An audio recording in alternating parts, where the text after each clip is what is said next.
So recently there was a little study put together by the World Economic Forum, and they found some good news and some bad news. The good news is life expectancies are increasing and we're all living a little bit longer. So what's the bad news? Life expectancies are increasing and we're all living a little bit longer. So why is that bad news? It has to do with what we call the retirement gap. And the retirement gap is the difference between how much we need for retirement and how much we have available for retirement.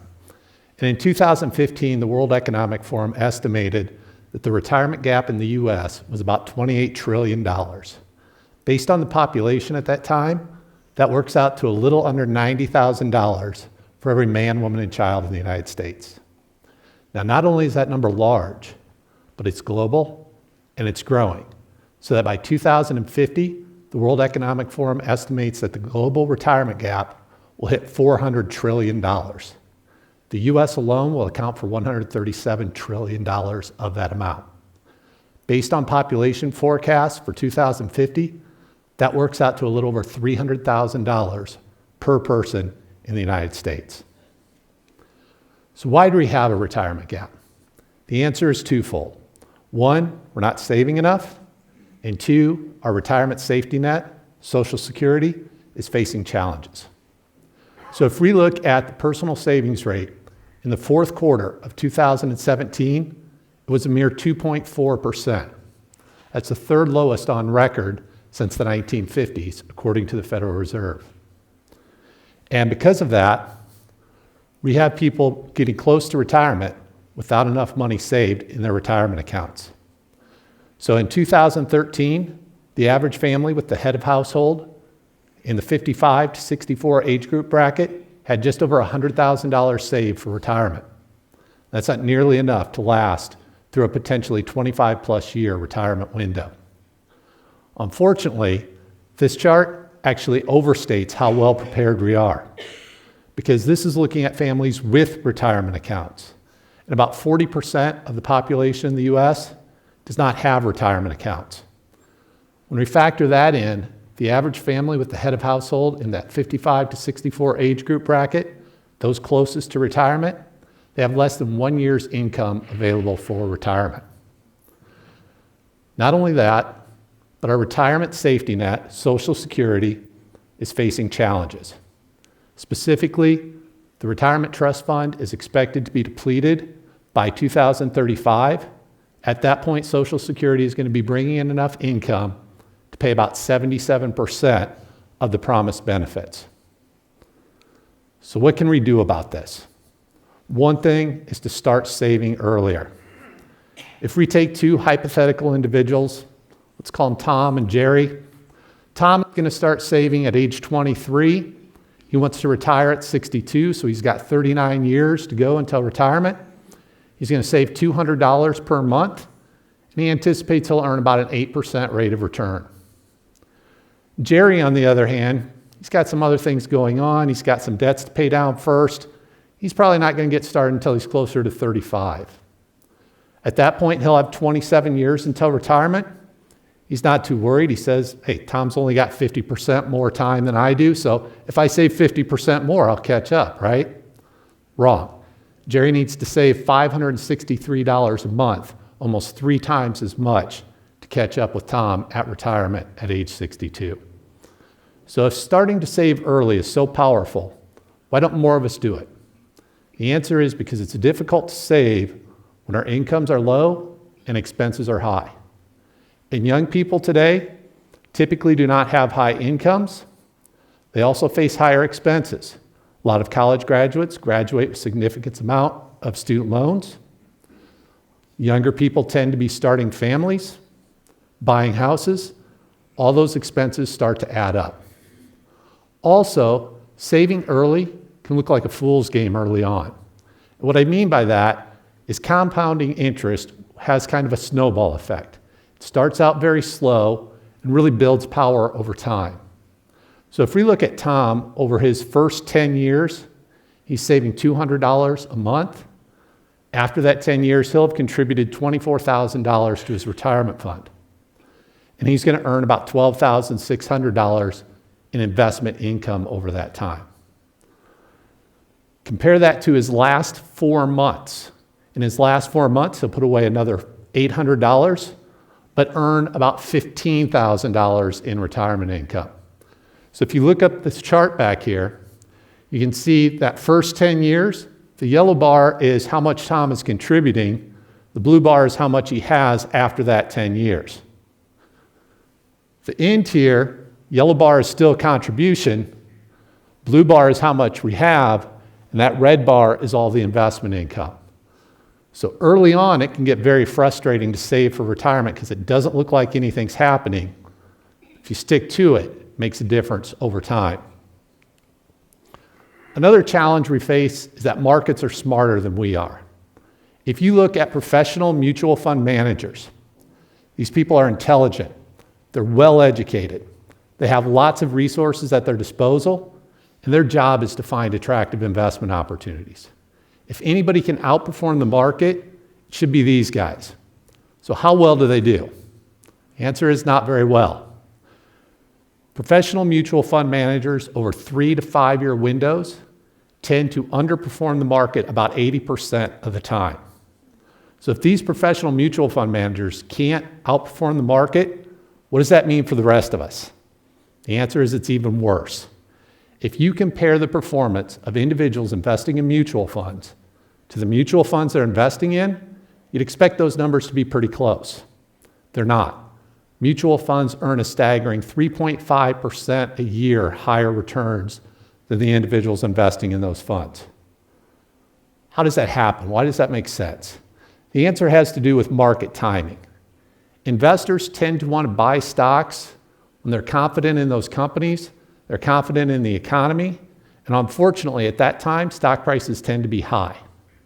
Now, stock prices go up, stock prices go down. If you've been watching the financial markets over the last couple of weeks, you've definitely seen that. Sometimes when they go down, people tend to invest more, buy the dip, and that can be a good strategy. However, sometimes markets go down, and then they go down, and then they go down, and finally at some point, people hit their maximum amount of emotional and financial pain. They say, I don't trust the markets anymore, get me out, I can't handle this, and they sell their stocks. Unfortunately, that usually is about the time that markets are bottoming out. Now, a lot of times people will come back to the stock market, but they don't do that until they're comfortable again. And they're not comfortable until stock prices have risen 30, 40, 50% or more. So instead of buying low and selling high, what we tend to do is just the opposite, buy high and sell low. Now, I've just talked about mutual funds. And mutual funds really are a great investment tool. They provide efficient diversification. They save you from spending your weekends reading annual reports and analyzing financial statements and all that other fun stuff. Unfortunately, mutual funds are not free.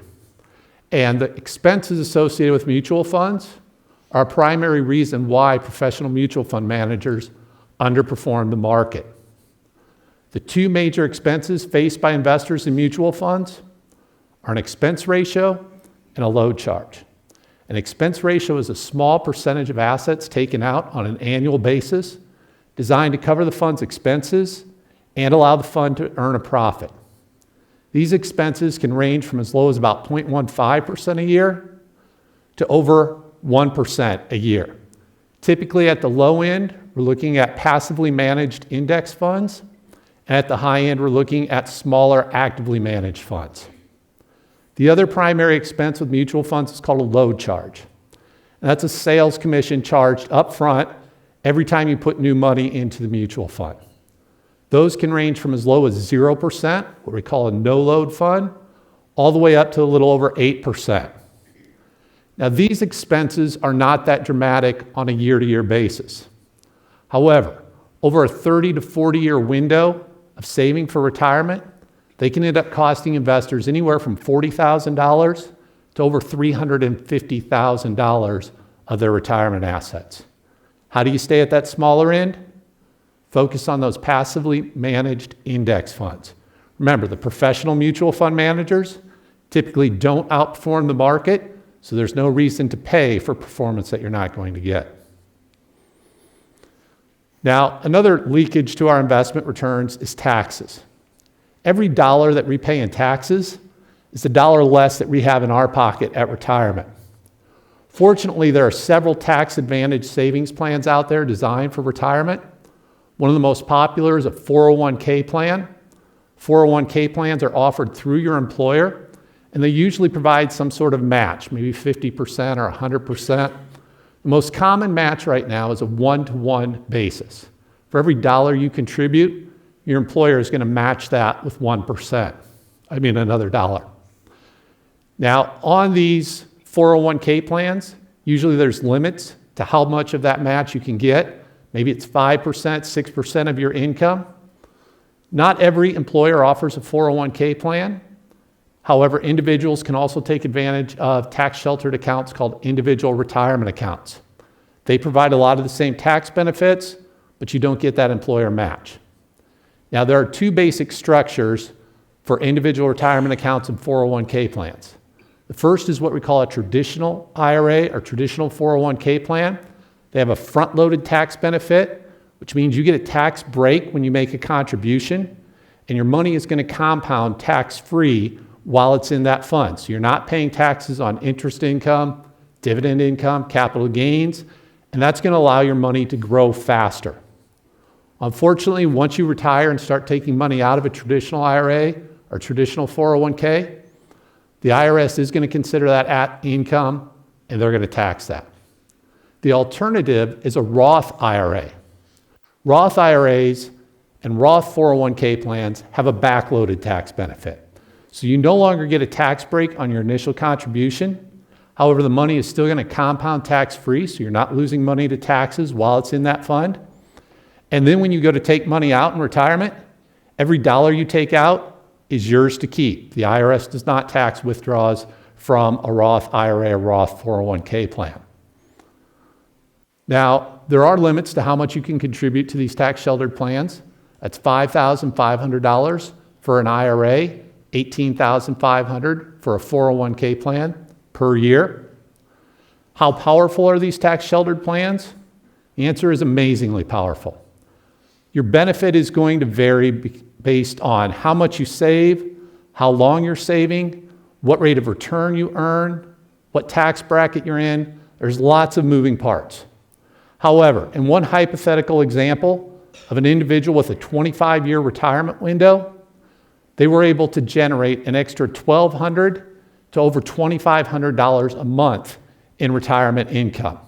The biggest benefit coming from the 401k plan due to that employer contribution.